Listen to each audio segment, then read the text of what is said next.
بہت سی چیزیں ایسی ہیں جس کی مثال نہیں ملتی. انہی بے مثال چیزوں میں ایک ہے امیر خسرو کی مریدی اور محبوب الہی کی پیری. بہت کم ایسے مرید ہوئے جو خسرو کی طرح ہیں، اور محبوب الہی تو پھر محبوب الہی. توری صورت کے بلہاری نجام. حضرت امیر خسرو بہت پیار کرتے تھے مرشد سے. اگر کسی کو مرشد سے پیار کرنا سیکھنا ہے خسرو کو دیکھیں. ایک مرتبہ مرشد نے ٹوپی ترچھی پہنی. ایک مرتبہ مرشد نے، اگر مرشد کی ٹوپی ترچھی ہو جائے تو مرید پتہ نہیں کیا کیا کہتے ہیں. دوپلی ٹوپی تھی پرانی اور وہ ترچھی تھی. ترچھی ٹوپی والے کو کجکلاہ کہتے ہیں فارسی زبان میں. حضرت محبوب الہی نے دیکھا کہ کچھ لوگ کچھ کر رہے ہیں، تو ان کو کچھ کیا کر رہے ہیں وہ نہیں بتاؤں گا، آپ اس کے متحمل نہیں ہو، لیکن کچھ کر رہے ہیں. تو کچھ کرتے دیکھ کر ہنس پڑے. ہنسے تو میں خسرو نے پوچھا کیوں ہنسا؟ تو کہنے لگے کہ ہر قوم ملت تیرا دینے وہ قبلہ گاہے. ہر قوم ملت تیرا دینے وہ قبلہ گاہے. ہر قوم ملت ہے اور ان کا کوئی نہ کوئی جھکنے کی قبلہ ان کا جگہ ہے، کوئی نہ کہیں آدمی عقیدت سے جھکتا ہے. تو انہوں نے ترچھی ٹوپی پہنی تھی، اس پہ ایک مصرع لگا کر شعر پورا کر دیا.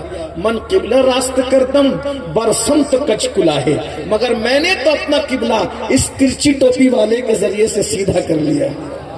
اور محبوب الہی اتنا پیار کرتے تھے حضرت امیر خسرو سے، کوئی نہیں آ سکتا تھا رات کے وقت، لیکن خسرو آتے تھے اور صبح سے شام تک پورے دلی میں کیا ہوا اس کی رپورٹ پیش کرتے تھے، اور آپ تسبیح لے کر پڑھتے رہتے تھے، پھر حجرے میں چلے جاتے. بہت پیار تھا دونوں کے اندر.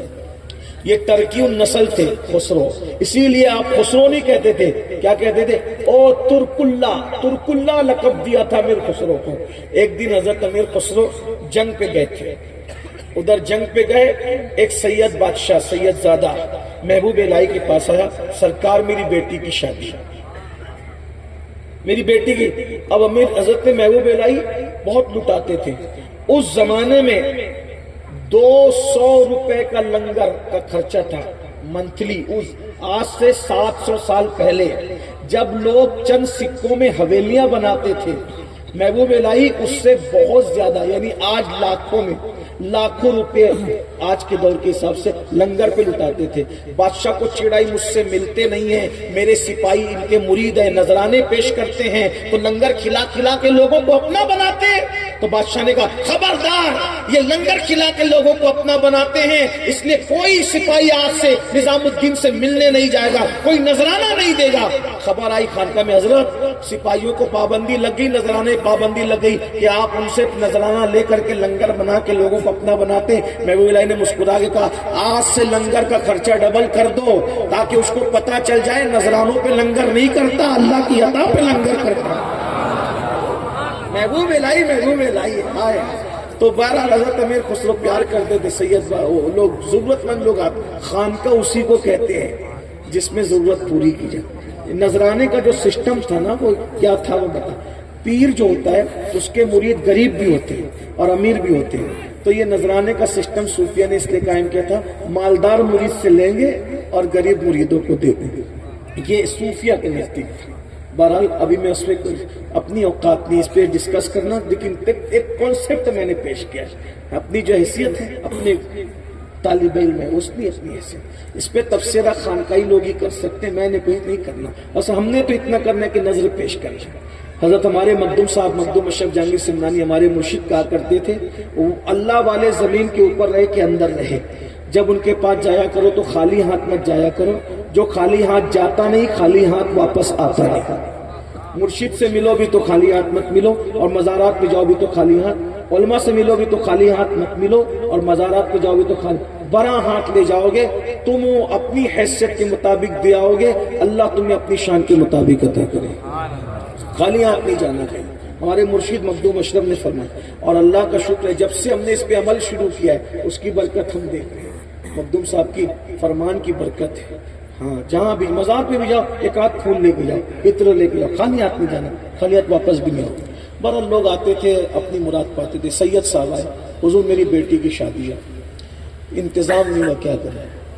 سرکار محبوب الہی نے میں رکو بابا، انتظام ابھی ہو جائے گا انشاءاللہ. صبح سے رکے شام ہوئی، حضرت نہیں ہوا، کوئی آیا نہیں، نظر پیش نہیں ہوئی، کسی نے نظر نہیں. پھر اس کے بعد صبح ہوئی، بابا ہاں ہاں انتظام انشاءاللہ ہو جائے گا۔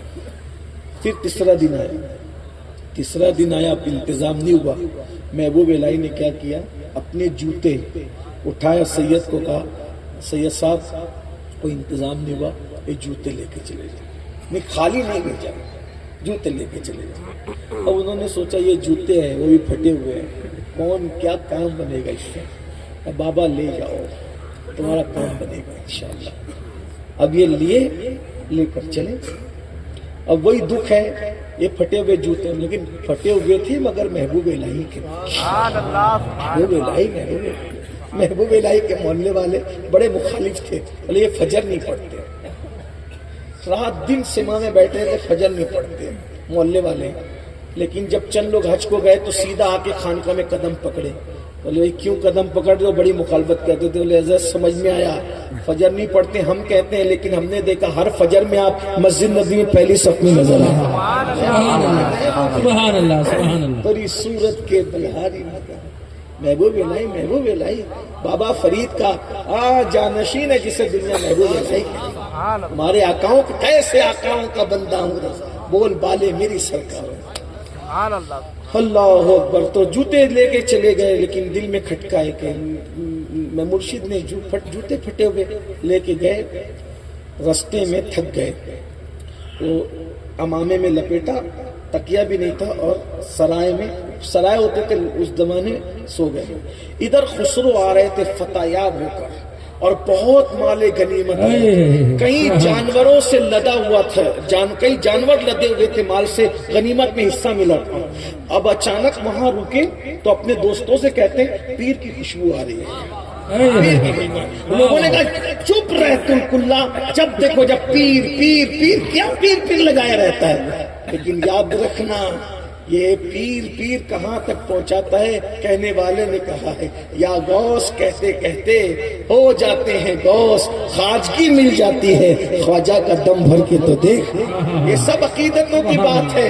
ہمارے مرشد اجازت کہتے ہیں کہ یقین والے کہاں سے چلے کہاں پہنچے، جو اہل شک ہیں اگر میں مگر میں رہتے ہیں، یقین کرو یقین۔ دیکھو یہ تو جب دیکھو جب پیر لگائے رہتے ہو، اس جنگل میں کہاں محبوب الہی تمہارا پیر کہاں، خوشبو آ رہی، یہ خوشبو دل زندہ ہو اور ایمان کی ناک سلامت ہو تو پیر کی خوشبو بھی آتی ہے، سیدوں کی خوشبو بھی آتی ہے، ولیوں کی خوشبو بھی آتی ہے۔ اور اگر ایمان کی ناک میں زکام ہو جائے تو پاس بیٹھے ہوئے سے بھی منہ چڑھا۔ ایمان کی ناک میں زکام نہیں ہونا چاہیے۔ میرے امام کو خوشبو آئی کہ نہیں آئی نا؟ ہاں، یہ ایمان کی ناک سلامت ہے تو سارا معاملہ سلامت ہے۔ اور کہا پیر کی خوشبو آ رہی ہے، چھوڑ یار جب دیکھو جب پیر نہیں۔ اور خوشبو پہ چلتے ہوئے گئے تو دیکھا یہ بندہ ہے جو امامے میں کچھ جوتیاں لپیٹ کر کے سو، اس کے پاس پہنچے، اٹھایا۔ وہ خسرو کو جانتے نہیں تھے، ملک کو شورا توتی ہند، پہلی مرتبہ 3 زبان میں جس نے ایک شعر لکھا ہندوستان میں سب سے پہلے، اسی کو خسرو کہتے ہیں۔ زحال مسکین مکن تغافل برائے نینا، بنائے بتیا کتاب ہجرا، ندارہ میں جاں للے ہو کاہے لگائے چھتیا۔ اسی 3 زبان کو سامنے رکھ کر پھر میرے امام نے 4 زبان میں ایک شعر لکھا، لم یاتی نظیر کفی نظر مثلے شد پیدا، جگراج کو تاج ترے سر سوئی ہے تجھ کو شہید و سرا جانا، لکا بدر فی الوجہ الاجمل خطال ما زلف ابر اجل، تورے چندن چندرو پرو کنڈل رحمت کی بھرن برسا۔ بہرحال کہیں نہ کہیں اس میں تحریک خسرو تھی۔ ہاں تو اٹھایا، دلی سے آ رہے، ہاں دلی سے محبوب الہی سے ملے تھے، ہاں ملے تھے، وہی خوشبو آئی۔ جاؤ بھائی کیا محبوب الہی کی بات کرتے، ہم گئے اور کیا محبوب الہی، پھٹے ہوئے جوتے، انہوں نے جوتیاں دی، ہاں بیچو گی؟ کوئی پھٹے ہوئے جوتے لیتا ہے؟ یہ بتا بیچو گے؟ ہاں بیچیں گے۔ کتنے میں؟ تم ہی بتاؤ کتنے میں لینا چاہیے؟ پھٹے ہوئے جوتے کتنے میں دینا چاہیے؟ نظام الدین محبوب الہی کے ادھر آ، ادھر ہاتھ پکڑا، یہ جتنے جانور مال سے لدے ہیں نا یہ سب لے لے، میرے پیر کی جوتیاں مجھے دے، پیر کی جوتیاں مجھے دے دے۔ ارے میرے ساتھ مذاق نہ کر، او سپاہی کیا مذاق لگا رکھا ہے، پھٹے ہوئے جوتے اتنے مہنگے، ارے تو دے دے تیرا احسان ہے۔ اس نے کہا سچ سپاہی تم لوگے، اجنبی سپاہی لوگے؟ ارے تو دے دے تیرا احسان ہے۔ پھٹے ہوئے جوتے لیے، سر پہ رکھا اور آنکھ میں آنسو بسائے، خوشی خوشی چل پڑے۔